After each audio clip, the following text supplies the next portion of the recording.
बिस्मिल्लाहिर्रहमानिर्रहीम। अस्सलाम वालेकुम। बहुत सारी पुरखुलूस दुआओं के साथ मेरे मुअज़्ज़िज़ सामईन को ज़हरा वॉइस में खुश आमदीद। इस वीडियो में हम आपको जनाब हज़रत इमाम जाफ़र सादिक रज़ी अल्लाह तआला अन्हु के बारे में बताएंगे। आपसे गुजारिश है कि वीडियो को पूरी ज़रूर देखें। हज़रत इमाम जाफ़र सादिक रज़ी अल्लाह तआला अन्हु की विलादत बासआदत मदीने में 17 रबीउल अव्वल 83 हिजरी में हुई। आप हज़रत इमाम बाक़िर रज़ी अल्लाह तआला अन्हु के बेटे थे और हज़रत इमाम ज़ैनुल आबिदीन रज़ी अल्लाह तआला अन्हु के पोते और हज़रत इमाम हुसैन रज़ी अल्लाह तआला अन्हु के पर पोते थे। आपकी वालिदा हज़रत अबू बकर सिद्दीक़ रज़ी अल्लाह तआला अन्हु की पोती थीं, जिनके वालिद भी मदीने के 7 फुक़हा में से थे। आपने अपनी इब्तिदाई तालीम अपने दादा हज़रत इमाम ज़ैनुल आबिदीन रज़ी अल्लाह तआला अन्हु से हासिल की। अपने दादा की वफ़ात के बाद अपने वालिद के दर्स में शरीक हुए और तालीम का सिलसिला जारी रखा और अपने दादा और वालिद की सोहबत और तालीम से फ़ैज़ हासिल किया। हज़रत इमाम जाफ़र सादिक अलैहिस्सलाम अपने वक्त के बड़े आलिम और फ़ुक़हा थे। कई मशहूर आलिम और फ़ुक़हा फ़ैज़ हासिल करने के लिए आपके पास आते थे, जिनमें फ़िक़्ह हनफ़ी के बानी हज़रत इमाम अबू हनीफ़ा और फ़िक़्ह मालिकी के बानी इमाम मालिक और दुनिया के मशहूर मुफ़क्किर, कीमियादान, नजूम और रियाज़ी के माहिर अबू मूसा जाबिर बिन हयान के नाम काबिले ज़िक्र हैं। आपके अखलाक़ व साफ़ ज़िंदगी के हर शोबे में मियारी हैसियत रखते थे। मेहमान नवाज़ी, खैर खैरात, ग़ुरबा की खबरगिरी, अज़ीज़ों के साथ हुस्न सलूक, सब्र व अक़ल आपकी शख्सियत की नुमाया ख़ुसूसियात हैं। आपका कायदा था कि आप मालदारों से ज़्यादा गरीबों की इज़्ज़त करते थे, मज़दूरों की बड़ी कदर फरमाते थे, ख़ुद भी तिजारत फरमाते थे और अक्सर अपने बागों में नफ्स बनफीस मेहनत भी करते थे। हज़रत इमाम जाफ़र सादिक रज़ी अल्लाह तआला अन्हु बड़े सख़ी थे और ज़रूरतमंद आपके पास आते उनकी इमदाद इस अंदाज़ में करते कि लोगों को इसकी खबर भी नहीं होती। आपका दस्तूर था कि जब रात को अंधेरा हो जाता तब एक टोकरी में रोटियाँ, गोश्त और दूसरे खाने की अशिया डालकर मदीने की गलियों में जाते और ज़रूरतमंदों को बांटते। ये इमाल उनके आखिरी दम तक कायम रहा। आप हमेशा नमाज़ पढ़ते नज़र आते या रोज़े की हालत में कुरान मजीद पढ़ते।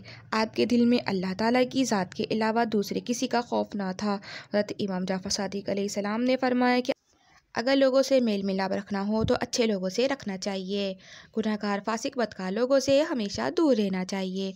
और वो लोग ऐसे पहाड़ की तरह हैं जिससे ना कोई पानी का चश्मा बहता है और ना कोई दरख्त उगता है, और वो इस ज़मीन की मानद है कि जिस पर किसी भी तिनके के पैदा होने की उम्मीद नहीं।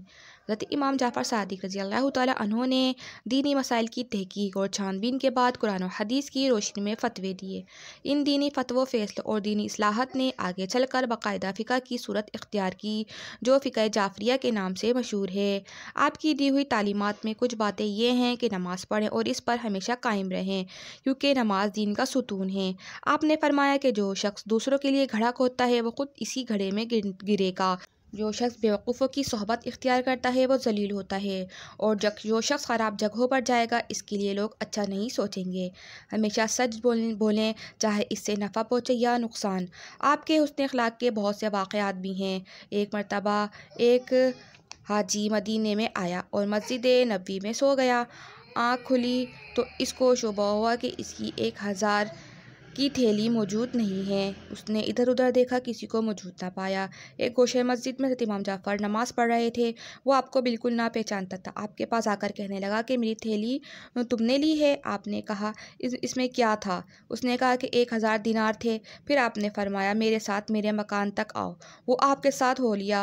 बैतुल शर्फ पर तशरीफ़ लाकर 1000 दिनार उसके हवाले कर दिए। वो मस्जिद में वापस आया और अपना सामान अशिया उठाने लगा तो उसके दिनारों की थैली इसी सामान में नज़र आई। ये देखकर वो बहुत शर्मिंदा हुआ और दौड़ता हुआ आपके पास आया और गलत ख्वाबी करते हुए वो दिनार वापस करना चाहे। आपने फरमाया कि हम जो कुछ दे देते हैं फिर उसे वापस नहीं लेते। उस ज़माने में ये हालत थी कि जब भी अंदेशा होता कि अनाज मुश्किल से मिलेगा तो लोग जितना मुमकिन होता अनाज को मज़ीद ख़रीद कर रख लेते।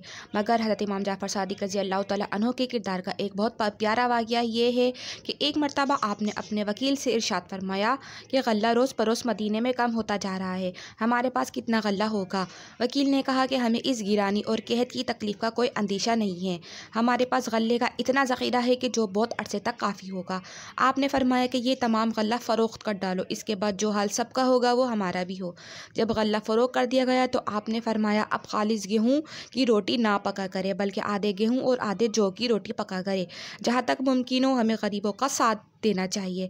इस तरह एक और वाक़या है कि एक मरतबा आप हाथ में बेलचा लिए बाग में काम कर रहे थे। पसीने से तमाम जिस्म तर था। किसी ने कहा कि ये बेलचा मुझे इनायत फरमाए कि ये खिदमत में अंजाम दूँ।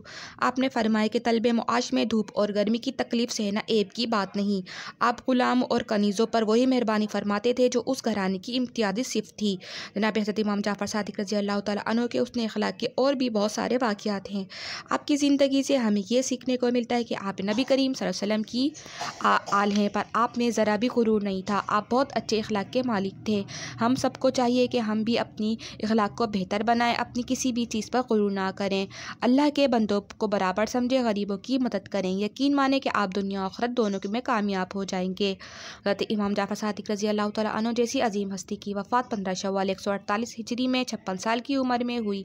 आपके फ़र्ज़ंद अर्जमंद हज़रत इमाम मूसा काज़िम रज़ी अल्लाह तआला अन्हु ने आपकी तेज़ तकफ़ीन की और नमाज़ जनाजा पढ़ाई। जन्नतुल बकी में के इस अहाते में जहाँ पहले हज़रत इमाम हसन रज़ी अल्लाह तआला अन्हु, हज़रत इमाम ज़ैनुल आबिदीन रज़ी अल्लाह तआला अन्हु और हज़रत इमाम मोहम्मद बाकिर रज़ी अल्लाह तआला अन्हु थे दफन थे, वहीं आपको भी दफन किया गया। शुक्रिया। ये थी वीडियो जिसमें हमने आपको हज़रत इमाम जाफ़र सादिक़ रज़ी अल्लाह तआला अन्हु के बारे में बताया। अगर आपको वीडियो पसंद है तो प्लीज़ इसे लाइक और शेयर करें और हमारे चैनल को सब्सक्राइब भी ज़रूर करें।